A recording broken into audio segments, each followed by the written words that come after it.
বন্ধুরা, আমাদের আজকের গল্প মা হারা সন্তান। একটি জঙ্গলে অনেক পশু পাখি বাস করত। তাদের ভিতর একটা পাখি ছিল টুনি। টুনির ছিল একটা মেয়ে, তার নাম ছিল মায়াবতী। টুনি তার মেয়েকে অনেক ভালোবাসত। একদিন সকালে টুনি তার মেয়ে মায়াবতীকে বলতে লাগলো, আমার সোনামণি, আমি খাবার আনতে বাইরে যাচ্ছি, তুমি বাসায় থেকো, আর একা একা দূরে কোথাও যেও না। ঠিক আছে মা, আমি কোথাও যাব না।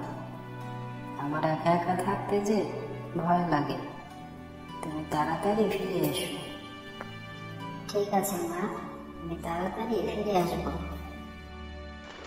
তারপর বনের আরো পাখিদের নিয়ে টুনি খাবার আনতে চলে যায়। তাদের জঙ্গলে তেমন কোনো খাবারই ছিল না, তাই তারা পাশের জঙ্গলে যেত খাবার জোগাড় করতে। টুনি কিছু খাবার খেয়ে তার মেয়ের জন্য কিছু খাবার নিয়ে আসতে যাবে, এমন সময় একটা দুষ্টু ঈগল টুনিকে আক্রমণ করে বসে আর টুনিকে মেরে ফেলে। টুনির সাথে যে পাখিরা ছিল তারা উড়ে চলে যায়। এদিকে টুনির মেয়ে মায়াবতী বলতে থাকে, দুপুর গড়িয়ে তো সন্ধ্যা হয়ে এলো, আমার মা তো এখনো এলো না। বনের সকল পশু পাখিরা তো ফিরে এসেছে, আমার মা এখনো আসছে না কেন?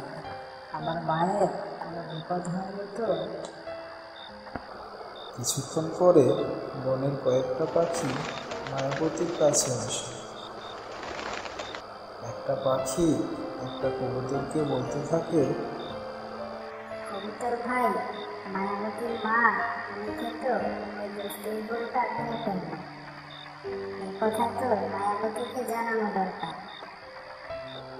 কিন্তু যদু ভাই, মায়াবতী তো এখন অনেক ছোট, তার মায়ের মৃত্যুর কথা শুনে কি সে সইতে পারবে? তাকে আমরা পরে বুঝিয়ে দেব। এখন কিছু একটা বলে তাকে বোঝাতে হবে। কবুতর চাচ্ছু, যদু চাচ্ছু, তোমরা ফিস করে কি কথা বলছো?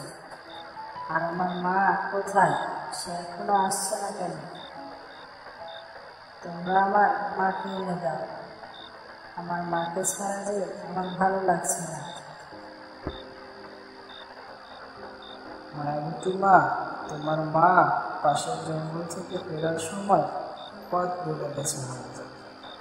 তুমি চিন্তা করো না, সে পরে ফিরে আসবে। এখন তোমার ঘরে কি কোনো খাবার আছে? না থাকলে আমি কিছু খাবার দিয়ে যাচ্ছি, সেগুলো খেয়ে ঘুমিয়ে পড়ো।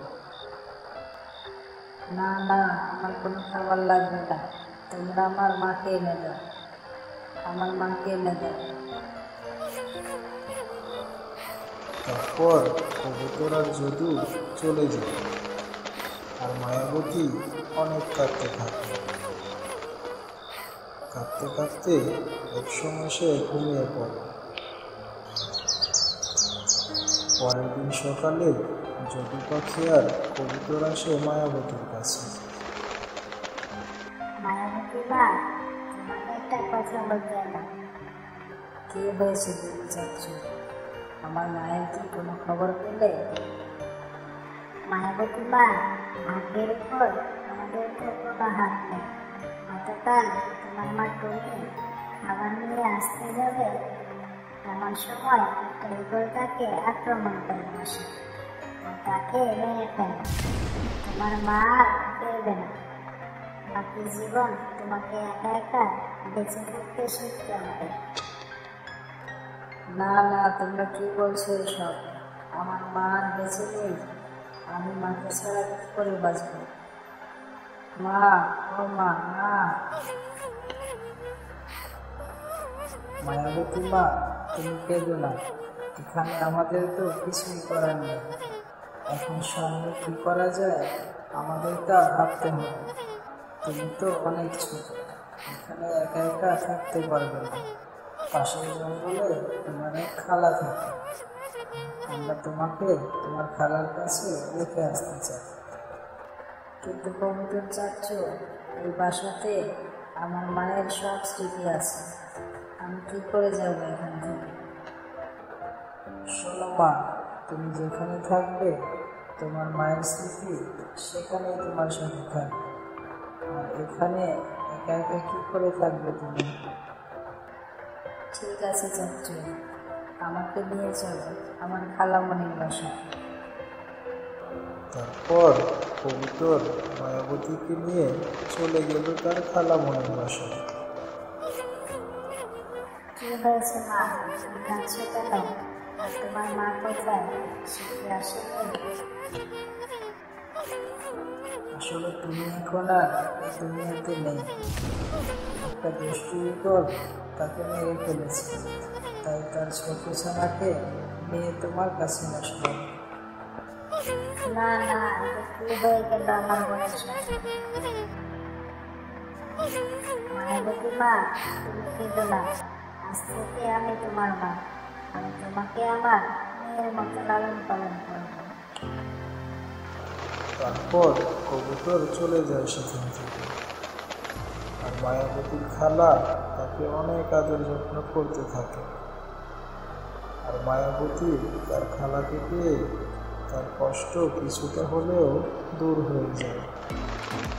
সে তার খালাকে নিয়ে অনেক ভালো থাকতে থাকে।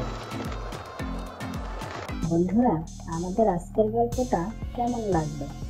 ভালো লাগলে একটা লাইক দিও, আর তোমাদের মতামত কমেন্ট করে জানিয়ে দিও।